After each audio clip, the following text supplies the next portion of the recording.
Good afternoon, everyone. Okay. So, no matter the preparation, like nothing quite prepares you for standing here. Okay. So, yeah, my name is Kene, and oh my god, and I'm a user experience designer. Okay, so I'm going to share a few things with you. I'm going to tell you a bit about what it is that I do, and how the word or how the concept of empathy helps me go through it. But first, before I start, we'd like to go to the beginning. Yeah. So this is going really fast. No, not this one. Yeah. So around 2000. Yeah, around 2000. I was in JS2, I believe, and two new students joined my class. Both of them brothers, and their name or the name of one of them is Chibundo Emerua. So prior to that, we had computer in our school, of course. We had labs, and but basically the labs were under locks and keys because at that point we didn't exactly have a computer teacher. But Chimbudu's dad was a retired professor of the computer science department at the University of Nigeria and Nsukka. And basically what happened was that when he came, he started like telling us of all these cool stuff that the computer could do. And I mean, you may be wondering why it's a sketch, a hand-drawn keyboard. But basically, this is how it all started. Chimodu like literally drew out a keyboard on a piece of paper and started showing me things or telling me stories. He would tell me, I mean, something I'd never forget was that he told me that if someone that did software and hardware got married, that they can build a computer. But I mean, over time, I got to understand what he actually meant by that whole concept. Yeah. So fast forward to 2006, in a cyber cafe. Of course, before this time, I'd already discovered the internet, and like Wale mentioned, I'd started spending all my money in cyber cafes. But of course, my parents got worried. I mean, every time we wake up in the morning, I should wash my dad's car, and I head out to the cyber cafe, and I sit down, find ways to pause the time. I mean, we did all that. But on this particular day, I was completing a form online for the brochure to order a brochure from a university, and I mean, at that very moment, it thought hit me that this form I'm completing, this same form, that about 100 other people are submitting the same form. And in that same moment, I thought that, hey, there was someone that was going to see all the forms that all of us are going to submit. That's the second person. Then I had another thought, but wait, the way and manner that someone is going to see what it is that I'm submitting, there is someone that created a system where they are going to use to see what it is that I submitted or what it is that the other 100 people submitted. And for me, that person was the creator. So I started asking or trying to figure out what it is to be a creator. And for the last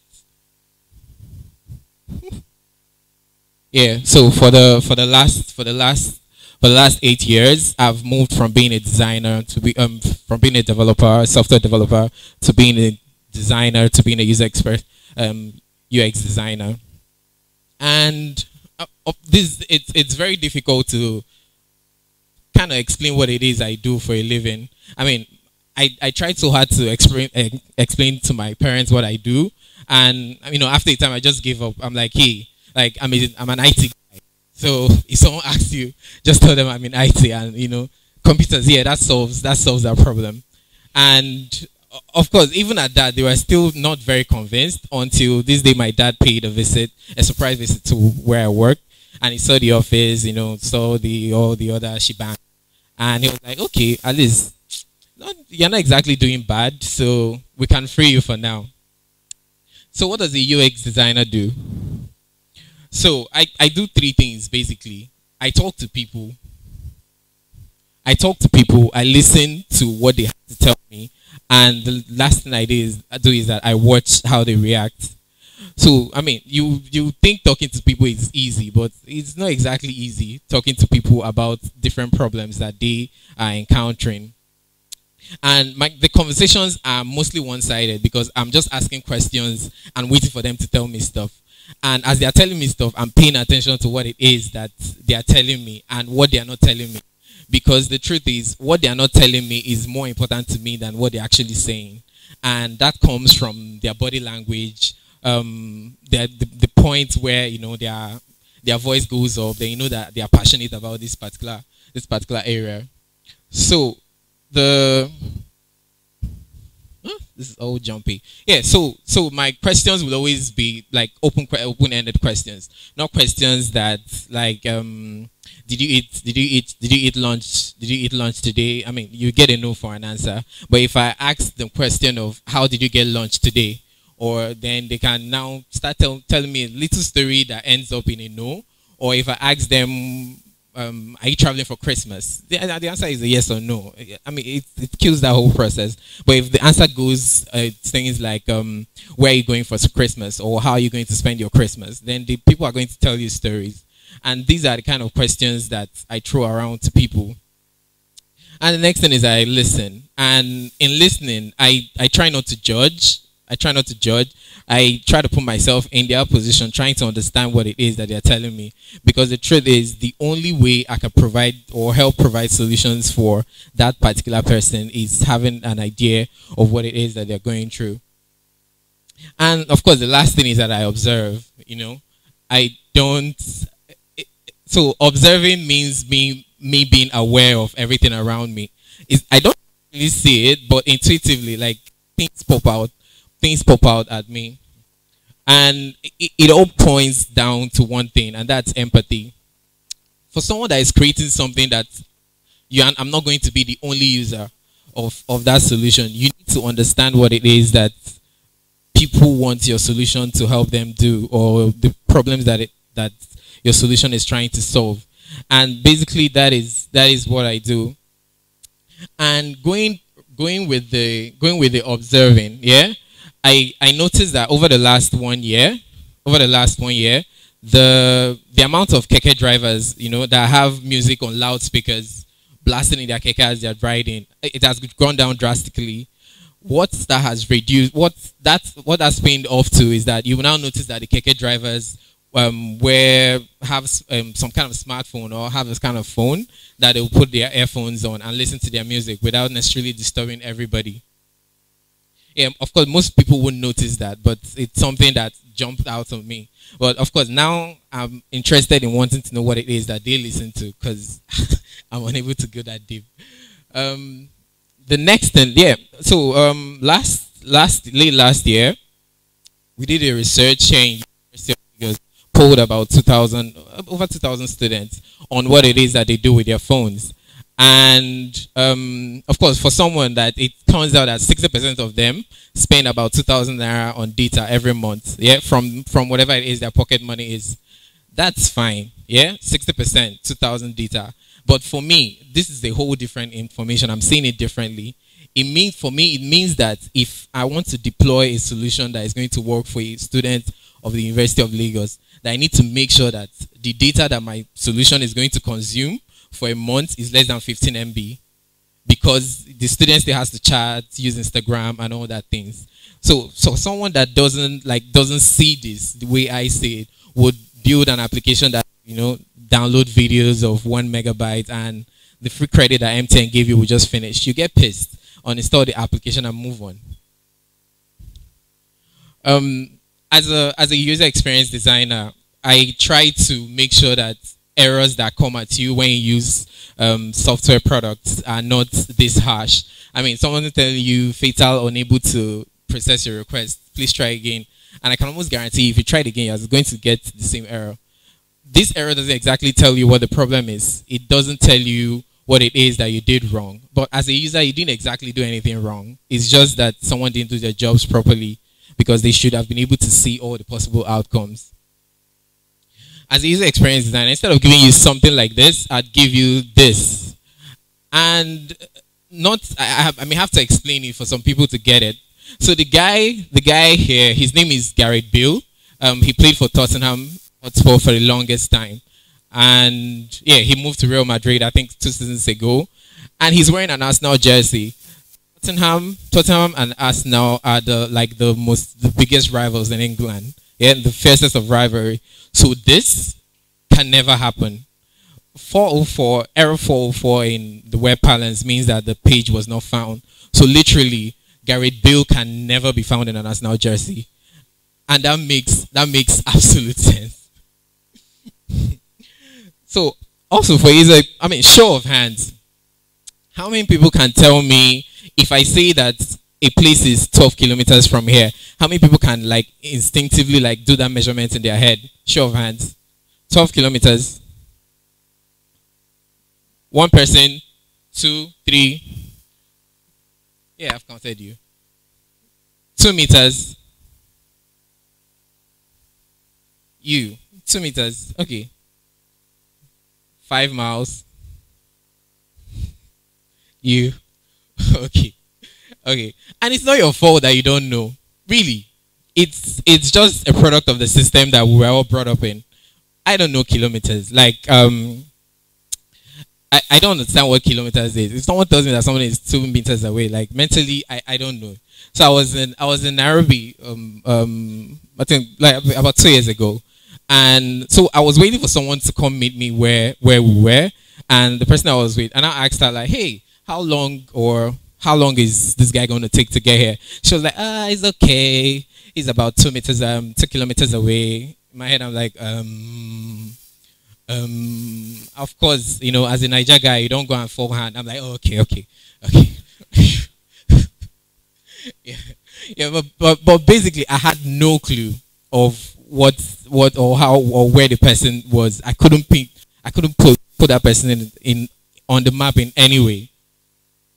So as Nigerians, we perceive distance in a whole different way. As Nigerians, distance for us is a measurement of time. If someone asks you, where are you? You don't tell them I'm 2 kilometers away. You tell them I'm 10 minutes away. You tell them I'm 5 minutes away. Even though that our Nigerian time factor still, yeah. Even though our Nigerian time factor still counts. But 10 minutes, it's more relatable to you as a person than 2 meters. Yes. The other thing is that your banks will tell you that your account balance is, 40K. Yeah? Say your account balance is 40K and it's the 3rd week or the 1st week of the month, and you say, hey, account balance is 40K. Does that information actually make sense to you as a user? It only tells you 2 things: either that you're rich or you're poor. That's the only thing it tells you. It doesn't provide information to you. But if your bank went a step further and told you that, hey, if you spent 10K a week, that you actually survive this month, since your bank knows that you're a salary earner, and at the end of the month you're going to get paid because you've had an account with them for, even if it's for 1 month, they know. Literally, your bank knows where you live because your bank knows where you work, because you have to use the ATM and you don't use the ATM. You rarely use the ATM in places distance from where you live or where you work, only in some rare occasions. The same thing applies for when you check your balance, whether it's on MTN, Airtel, Etisalat. They tell you that, your account balance is 500 naira. What does that mean? It doesn't make sense. Show of hands again. How many people know how much it is to make calls a minute for a network, any network? Show of hands. Nobody. Wow. Oh, 2 people. Oh my God. 3. Okay. So your network is giving you information that is not relevant to you, because the only point that they tell you that it's 500 naira is because that's the value that you paid for it.